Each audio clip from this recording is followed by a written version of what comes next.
Dorival já começou a preparar aí a equipe, né? O Flamengo vem depois de mais uma derrota contra o Inter, rapaz, se preparar agora para esse jogo contra o Cuiabá e a gente deve ter algumas novidades, o Nazário. A gente pode ter aí, ele vai ter à disposição o Arrascaeta, né? Que estava junto com a seleção do Uruguai, e João Gomes e Ayrton Lucas devem ganhar oportunidade no elenco.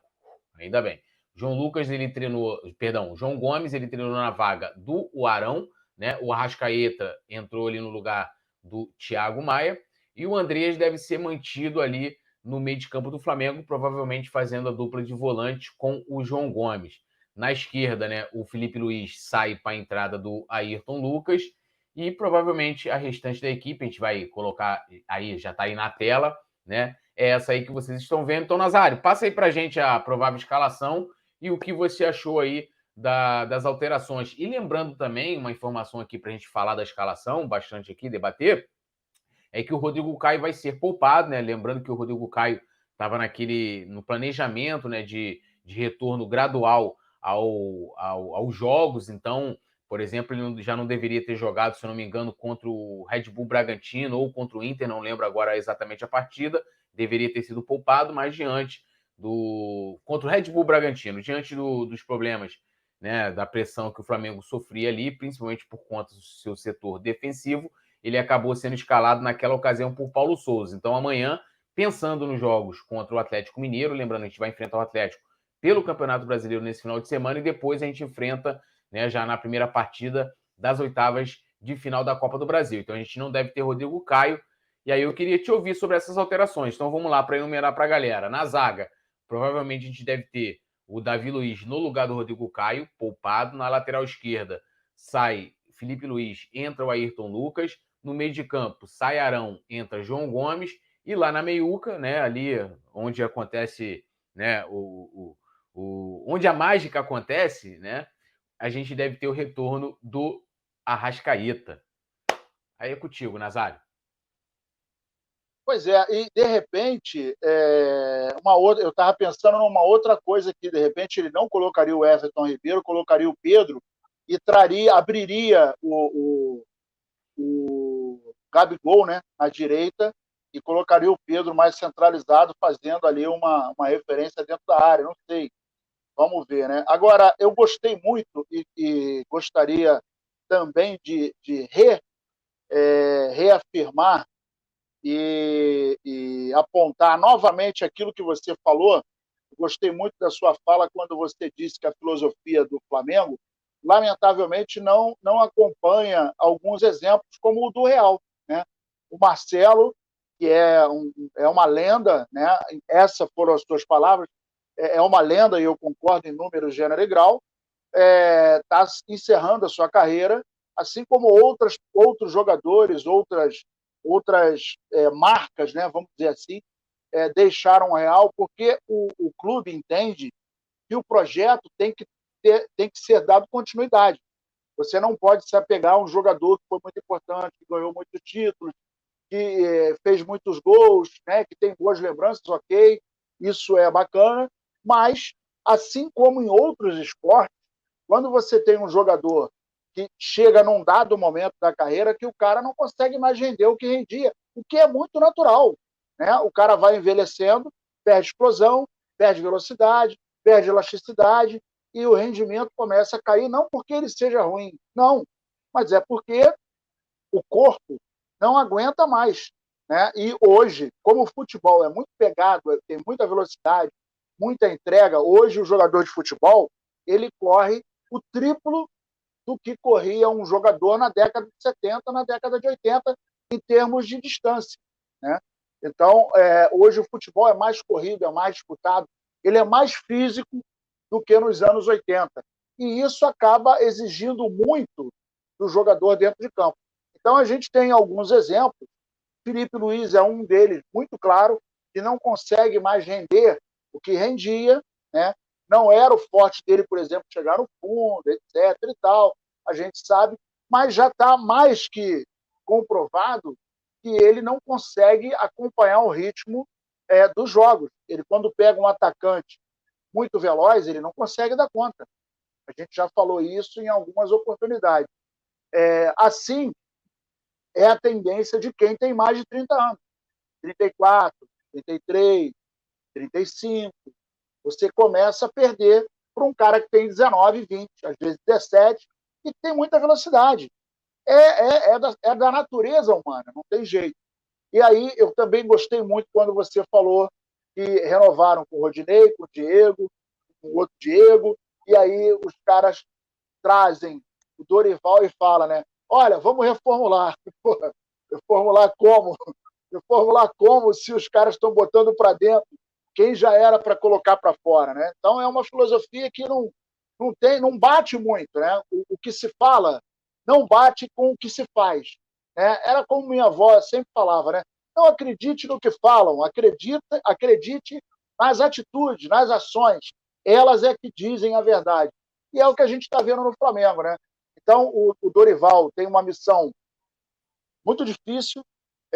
A herança do Paulo Souza, por exemplo, foi ter confiado no Mateuzinho, no Ayrton Lucas, ter dado oportunidade para o João Gomes, né? Ele botou outros jogadores também da base para entrar, não entraram muitos jogos, mas entraram, e a exemplo disso, acabaram jogando bem, mas parece que no horizonte lá da Gávea, do Ninho, né, o ambiente lá é meio que pantanoso, então existia um certo incômodo do Paulo Souza com alguns empresários, e a gente sabe que isso existe no futebol, a gente não é bobo, não tem nenhum bobalhão no futebol, mas não existe, né? Entre a torcida também. Então, são muitos pontinhos que acabam se juntando, se incorporando e acabam numa grande tragédia, né? Isso é igual um avião. Um avião, para cair, ele não cai somente com defeito. Isso é só você perguntar para um aeroviário que ele vai falar. Para um avião chegar a cair, tem que ter uma sequência de erros para então acontecer um acidente. Aí é o motor que falha, aí é a comunicação, aí é a parte elétrica, aí é um sensor de temperatura, de altitude, enfim, é uma série de erros que acabam ocasionando um desastre. E um problema só não levaria o Flamengo à situação que chegou. O Flamengo hoje, desculpa estar me estendendo, Túlio, mas uma coisa está levando a outra.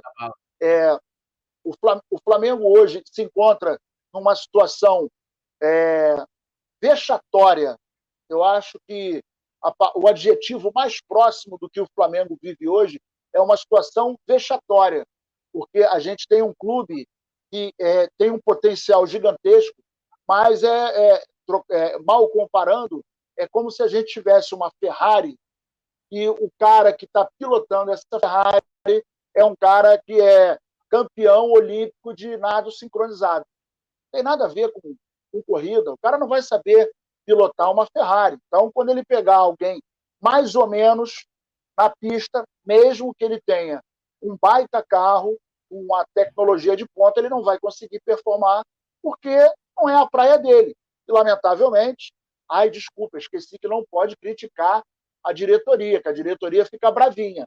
Mas a diretoria que fica bravinha, que não tem a humildade de ouvir e falar, realmente a gente está errando, realmente a gente não está dando a cara, realmente a gente não está ouvindo essa reclamação e transformando, porque toda reclamação ela tem o intuito de buscar uma melhora.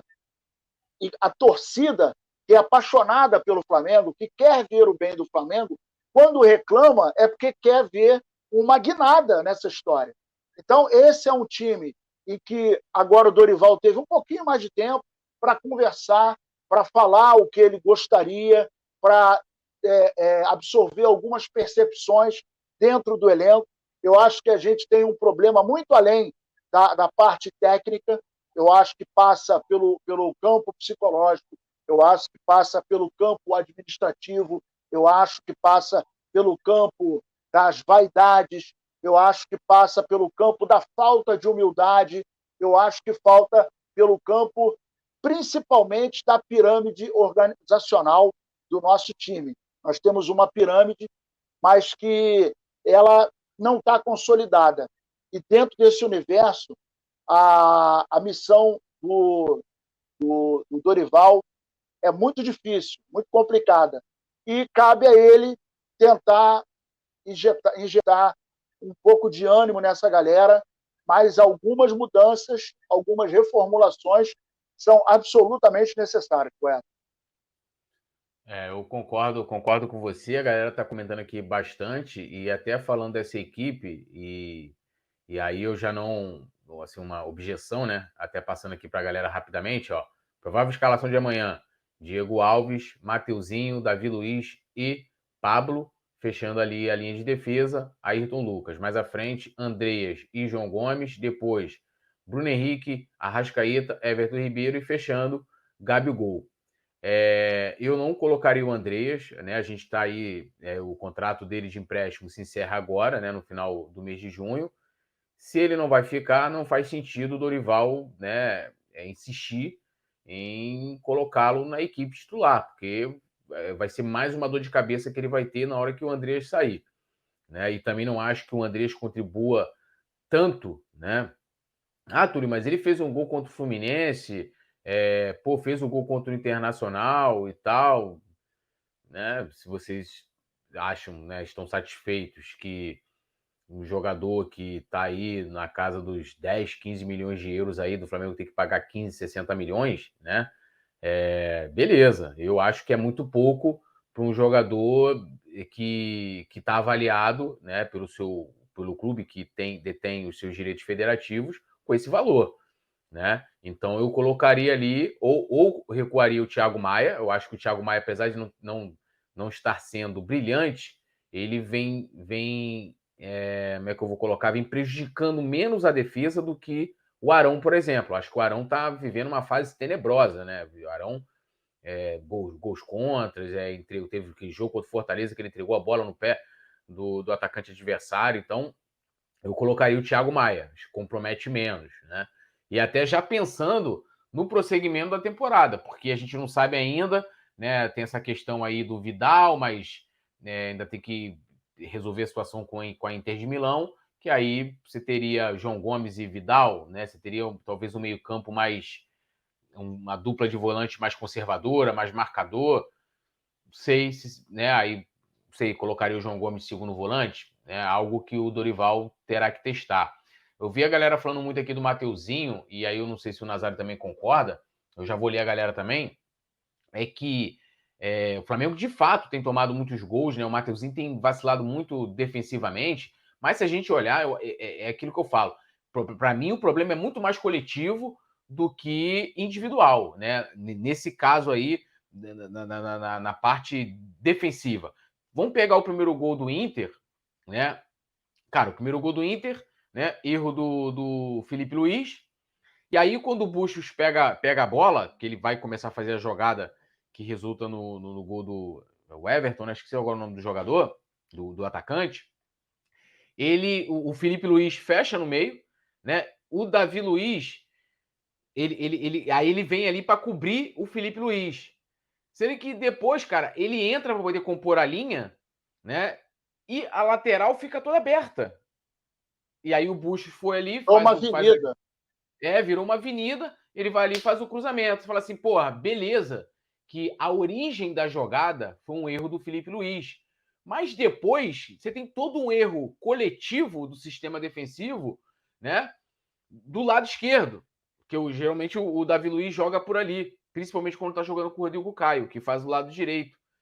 E aí, cara, assim, não tem lateral que dê jeito nisso, né? Se você, na hora de você recompor as linhas, e você tem o zagueiro, né, recompondo essa linha de forma errada. Aí, pô, você tem o Mateuzinho ali, em vez de você ter uma cobertura adequada, porque o Mateuzinho é um jogador muito agudo, não tô nem defendendo ele, não. Eu acho que são coisas que a gente vê que acontecem independente dos lados, né? Do lado esquerdo, do lado direito, isso acontece dos dois lados, né? Então, o Dorival, né, torcer para o Dorival acertar esse sistema defensivo do Flamengo, principalmente na composição dos volantes. Isso também é uma coisa que faz com que eu tenha muito pé atrás com o Andrés, porque o Andrés não consegue jogar sem a bola. Né? O Nazário estava colocando, né, as diferenças né, do futebol que a gente tinha, nos anos 80, os anos 70, os anos 90, de como o futebol é jogado hoje. A importância que você tem, né, de você ter um time que jogue também sem a bola é muito grande. E o Andrés, ele fica extremamente perdido. Se o Andrés tivesse somente a responsabilidade, talvez, de, você aqui só vai criar, que mesmo assim, vamos combinar também, entrega muito pouco, né? E o Nazário já tinha colocado isso antes, e muito antes da final. O Nazário fala, esse jogador tem dificuldade de jogar de costas pro gol, ele não consegue jogar. Já falava isso há muito tempo, mas colocando que ele não tivesse a obrigação de marcar, talvez seria muito melhor.